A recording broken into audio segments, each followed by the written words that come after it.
अस्सलाम वालेकुम फ्रेंड्स, कैसे हैं आप सब। अल्लाह ताला से दुआ है कि आप सब खैरियत से हों। चैनल पर जो लोग नए हैं तो प्लीज़ सब्सक्राइब ज़रूर कर लीजिएगा और मेरे सब्सक्राइबर्स का हमेशा की तरह बहुत बहुत शुक्रिया। दोस्तों, जैसे कि हम सब के घरों में रमज़ान की तैयारियां जारी और सारी हैं, सितारा के घर में भी रमज़ान की तैयारियां जारी और सारी हैं। वो बंदी अपने किचन की डिटेल में सफाइयां कर रही है, अपनी चीज़ें समेट रही है। इसी तरह हर मुस्लिम के घर में इस वक्त रमज़ान की बढ़ चढ़ कर तैयारियाँ हो रही हैं।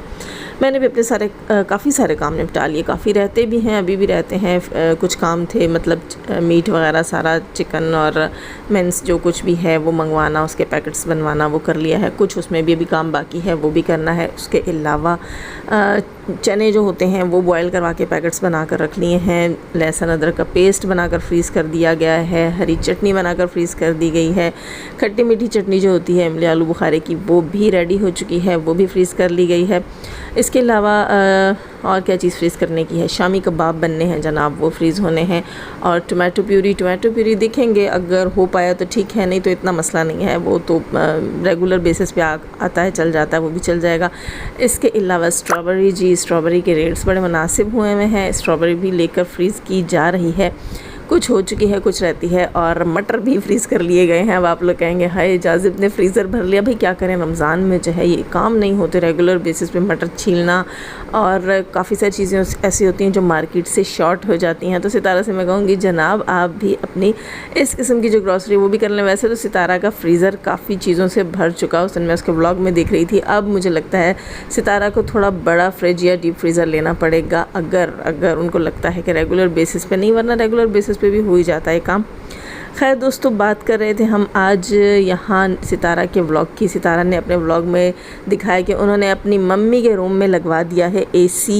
बहुत बहुत बहुत ज़बरदस्त काम किया है जनाब। अपने माँ बाप को सुख देना, या आपके सास ससुर भी हों तो उन्हें सुख देना जो है वो बहुत बड़ा दर्जा और वैल्यू रखता है। आप ना सिर्फ अपना बुढ़ापा संवार रहे होते बल्कि अपनी आखिरत भी अच्छी कर रहे होते हैं। सितारा के अपने रूम में एसी था, उन्होंने अपनी मम्मा के रूम में भी एसी लगवा दिया। मुबारक हो जी आपको, आपकी गाड़ी की भी मुबारक हो। और उसके अलावा सितारा रमज़ान से पहले जनाब अपनी मम्मा की जो है वो उन्होंने ऐनक भी बनवा कर दे दी। वेल एंड गुड हो गया, तमाम चीज़ें निपटाती जा रही है ये बंदी, और बड़ी तेज़ी से निपटा रही है। बहुत कम टाइम रह गया दोस्तों रोज़ों में। दुआ करें, मेरे भी बड़े काम पेंडिंग में पड़े हैं और वो सारे भी हो जाएं। अभी तो कपड़े भी बनवाने के लिए देने हैं। खैर उसके अलावा यहाँ बात करूँगी थोड़ी सी मैं नीनू की, और नीनू से पहले मैं थोड़ी सी बात करती हूँ सबा इब्राहिम की। सबा इब्राहिम की ब्लॉगिंग भी बड़े मज़े से चल रही है, बड़ी ज़ोर शोर से जारी और सारी है। वो वापस आ गई हैं अपने कंट्री इंडिया, अपने सिटी, जो उनका सिटी है या गाँव है, मुदाब मुझे नहीं मालूम सही से प्रोनाउंस कर रही हूँ कि नहीं, पता नहीं सिटी है या गांव है। और वहाँ काम चल रहा है उनके ससुराल में कंस्ट्रक्शन का। वो कह रही थी कि वो पहुँची हैं, घर में थोड़ी डस्ट और मिट्टी है। बेडशीट उन्होंने पलट कर डाली, अपने रूम के पिलो कवर्स भी उतार दिए कि अब रात में सोना है तो डस्ट और मिट्टी होगी। तो एक मशवरा मैं आप छोटा सा यहाँ पर दूँगी अपनी बहनों को। यकीनन सबा इब्राहिम नहीं सुन रही होंगी, इतने सारे व्लॉग्स, इतनी सारी चीज़ों के लिए हो रही होती, खुद भी उन्होंने अपना काम करना होता है। और बेहतर होता है व्लॉगर्स ना ही सुने किसी को, क्योंकि जितना आप सुनेंगे उतना ही आप लोग डिप्रेस होंगे, परेशान होंगे और आपके काम जो हैं उनमें मुश्किलात आएंगी। तो यहाँ मैं बताती चलूँ अपनी बहनों को कि बेडशीट अगर डस्टी हो गई हो, बहुत उस पर डस्ट मिट्टी गंद हो गया हो, तो उसको पलट कर डालना फजूल है। उससे फिर आपका जो मैट्रेस कवर है वो ख़राब हो जाता है। उसको लपेटिए धपेटिए उठा के मारिए और अपनी कबर्ड से दूसरी निकाल के बिछा दीजिए, वो ज़्यादा बेहतर है, भले से कोई पुरानी सुरानी ही क्यों ना हो। खैर बड़ा मज़ा आया आज के ब्लॉग में भी। दोनों मियाँ बीवी जनाब, भूख लगी हुई थी सबा को, सबा गई हैं चाय बनाने, और चाय के बजाय उन्होंने लिए फ्रूट्स। एक अच्छा स्टेप लिया, हेल्दी स्टेप लिया। उसके साथ जी बिरयानी गर्म करके खाई। सीरियसली देख के मुंह में पानी आ गया। उस वक्त मेरे पास बिरयानी नहीं थी, मेरी तबीयत भी ठीक नहीं है आज थोड़ी, और मैं बिरयानी नहीं खा सकती, वरना मैं भी ज़रूर आज बिरयानी खाती, क्योंकि देख के मुँह में पानी आ गया। खैर बड़े मज़े का व्लॉग था, बड़ा अच्छा लगा उनका व्लॉग देखकर। अल्लाह इनका प्यार इसी तरह सलामत रखे। एक अच्छी बहू है जनाब, इनके आते ही उनके ससुराल में काफ़ी खैर और बरकत भी है। मुझे नहीं मालूम यहाँ पर सबा अपना पैसा इस्तेमाल कर रही हैं या उनके ससुराल का पैसा है। जिसका भी पैसा है, औरत कमाती है या मर्द कमाता है, अपने अच्छे फ्यूचर के लिए कमाता है। ससुराल का घर भी बेहतर हो रहा है, और सास ससुर को लेकर अपने हस्बैंड समेत उम्रा भी करके आई हैं। तो इतनी अच्छी बहू जो आकर आपका इतनी सारी जिम्मेदारियों में हाथ बटाए और आपके लिए खुशाइन साबित हो, तो खुदारा ट्रोल कर करके उनके ससुराल का माइंड ख़राब मत करें। अपने बच्चों का फ्यूचर वो भी सोचा करें कि कोई आपके साथ ऐसा करे, मुश्किलात पैदा करे, तो आपको कितना बुरा लगेगा। कोई इल्लीगल एक्टिविटी मुझे नहीं नज़र आती इन लोगों की, और ये जो कमा रहे हैं किसी को नुकसान और तकलीफ़ दिए बिना कमा रहे हैं, हराम नहीं कमा रहे हैं, तो फिर आप लोगों को क्या तकलीफ़ है यार। हर बंदे को उसका काम करने दिया जाए। और पाकिस्तान में दोस्तों मैंने देखा काफ़ी जो हैं व्लॉगर्स जो हैं, बहुत बड़े व्लॉगर नहीं भी हैं तो भी वो अपने इंटरव्यूज़ दिलवा रहे हैं उर्दू पॉइंट के ऊपर। मैंने कल देखा इंटरव्यू बहुत सारे व्लॉगर्स का, मिंटू फैमिली का इंटरव्यू था, वो मैं नहीं देख पाई। इसके अलावा अली वीर वालों का था, और एक और आती हैं विलेज फूड के नाम से उनका पहले चैनल था, पता नहीं अब क्या नाम है। दोनों मियाँ बीवी छोटे छोटे से जो हैं वो भी करते हैं व्लॉगिंग, उन्होंने भी काफ़ी तरक्की हासिल की, वो भी दे रहे हैं अपने इंटरव्यूज़। खैर अल्लाह ताला सबको तरक्कियाँ और कामयाबियाँ अता फ़रमाए। तो करने दें लोगों को काम अपना। देखिए दोस्तों, अगर बेरोज़गारी होगी तो मुल्क के लिए ही नुकसान है। ये लोग हमारे मुल्क के लिए जो है वो मईशत को बहाल करने में अहम किरदार अदा करते हैं। बाहर से डॉलर आते हैं, इनकी वजह से टैक्स कटता है और मुल्क को फ़ायदा होता है। तो सबको उनका काम करने दीजिए और लोगों को भी इस फील्ड में आने दीजिए। अगर आप लोग इसी तरह व्लॉगर्स को, डेली रूटीन्स वालों को इसी तरह ट्रॉल करेंगे, काम करने वालों को आप इसी तरह परेशान करेंगे, तो मुझ जैसे लोग जैसे घबरा गई और मैंने व्लॉगिंग से तौबा कर ली कि मैं नहीं करूँगी व्लॉगिंग, वरना मेरा इरादा था स्टार्ट करने का, तो यहाँ कितने लोग पीछे हो जाएंगे और खसारा और नुकसान मुल्क का होगा। और दूसरी चीज़ मैं आपको बताऊँ, जितनी बेरोज़गारी बढ़ती है उतने ही जराइम भी बढ़ते हैं। तो ये सोचना चाहिए कि अगर कोई किसी पॉजिटिव तरीके से कमा रहा है तो उसे कमाने दे, उसकी फैमिली चलाने दे। पाकिस्तान में वैसे ही हालात इतने ख़राब चल रहे हैं दोस्तों, इन ख़राब हालात की वजह से यकीन कीजिए इस कदर स्नैचिंग हो रही है कि मैं सोचती हूँ कि व्लॉगर, मैं अक्सर जो है वो बाबर दिलबर के बारे में सोचती हूँ कि सुना जाता है कि कराची में बहुत ज़्यादा स्नैचिंग है, तो ये इनकी पूरी फैमिली जो है वो कैसे मोबाइल्स बाहर लेकर घूम रही होती हैं, या फिर उन्होंने बड़े सस्ते वाले मोबाइल रखे हुए हैं बाहर के लिए। अगर स्नैच हो भी जाएँ तो कोई मसला नहीं है, वरना पाकिस्तान में बहुत ज़्यादा जो है हालात ख़राब हैं। तो करने दीजिए लोगों को उनका काम।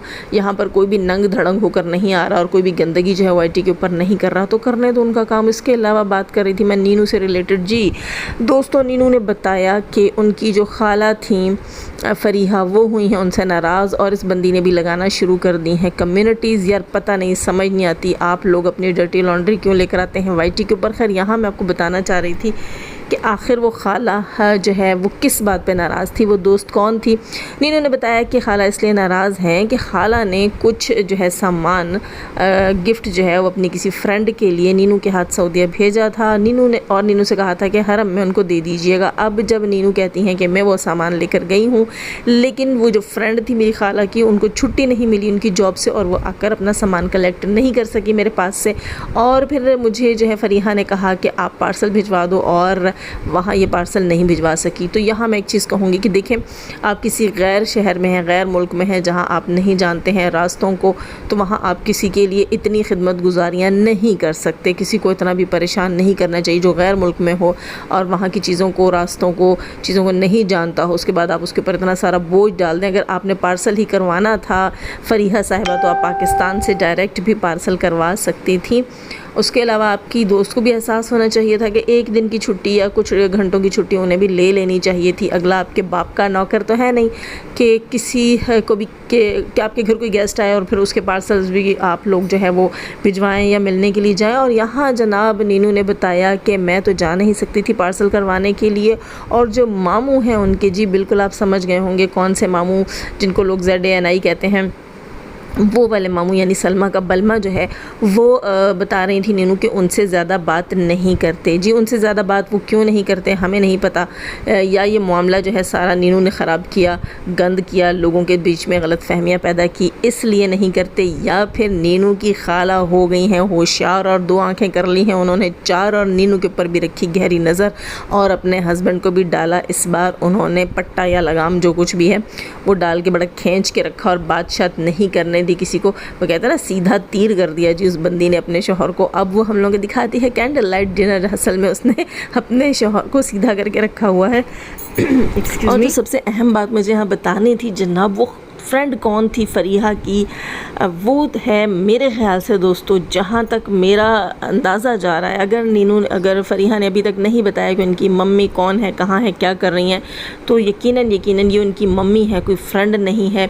क्योंकि एक बार कुछ शैम्पूज़, कुछ चीज़ें जो हैं वो नीनू को दिखा रही थी और कह रही थी अम्मी ने भिजवाए हैं, और अम्मी इनकी I think out of country होती है, यानी वो सऊदीया में ही होती हैं और वहीं कहीं जॉब करती हैं। तो दोस्तों यहाँ से पता चलता है कि जो झूठ और ड्रामा चल रहा है, दोस्त का ये दोस्त वोस्त नहीं थी, फरीहा की अम्मी थी। यानी कि ये कौन थी जनाब, ये थी नीनू की सौतेली नानी, यानी कि नीनू की माँ की सौतेली नानी। और नीनू क्यों अपनी सौतेली नानी के लिए इतने पीछे भागती और गिफ्ट्स उनके पीछे घुमाती, क्योंकि देखिए दोस्तों, एक तो ये चीज़ कि नीनू और उसकी माँ ने और सलमा ने भी ये गिफ्ट्स जो है वहाँ पहुँचाने में इतना इंटरेस्ट नहीं लिया। और दूसरी चीज़, आखिर ऐसी कौन सी दोस्त होती है जिसके लिए आप करीबी रिश्ते को इतना रुस्वा करते हैं, जलील करते हैं और कम्युनिटियाँ लगा कर कहते हैं कि मेरे घर के दरवाज़े अब तुम पर हमेशा के लिए बंद हैं। सीधी सी बात है, फरीहा की माँ थी जिसके लिए फरीहा ने नीनू के हाथ भिजवाए थे कुछ गिफ्ट्स, और नीनू जानती थी कि सौतेली नानी है जिनकी वजह से उनकी सगी नानी को घर से निकाला गया। जी दोस्तों, सुनने में आया था कि नीनू के जो सगे नाना हैं, वो जो सितारा के सौतेले नाना बनते हैं सितारा के, वो जो सगे नाना थे नीनू के, उन्होंने अफेयर चलाया था एक और ख़ातून से, यानी कि जो अब उनकी वाइफ हैं, और उस अफेयर के चक्कर में सितारा की अम्मी को दी थी डिवोर्स। तो अब उस बंदी के पीछे जो है ये घुमाती गिफ्ट वहाँ पर और ढूंढती उसके जहाँ वो जॉब करती है, वहाँ जाती उसको गिफ्ट देकर आती। तो ये जो है नहीं किया नीनू ने, नीनू कर नहीं सकती थी, और नीनू की माँ और खाला जो है वो इंटरेस्टेड नहीं थी करने में। और यहाँ फरीहा को लग गई मिर्चें कि भाई मेरी माँ के लिए गिफ्ट क्यों नहीं गया। तो ये है असल कहानी जो थी हमने आपको सुनानी। कोई फ्रेंड के लिए अपने रिश्तेदारों को इस तरह नहीं करता, इतनी बड़ी बड़ी बातें नहीं बोल देता इंसान। तो ये थी रियलिटी दोस्तों, मुझे तो इसके ऊपर 100% यकीन। अगर आपको याद हो, कभी कभी बताया हो फरीहा ने कि उसकी माँ कौन है, कहाँ है, तो यकीनन आपको भी पता चल जाएगा, क्योंकि उसने आधी अधूरी बात बताई थी।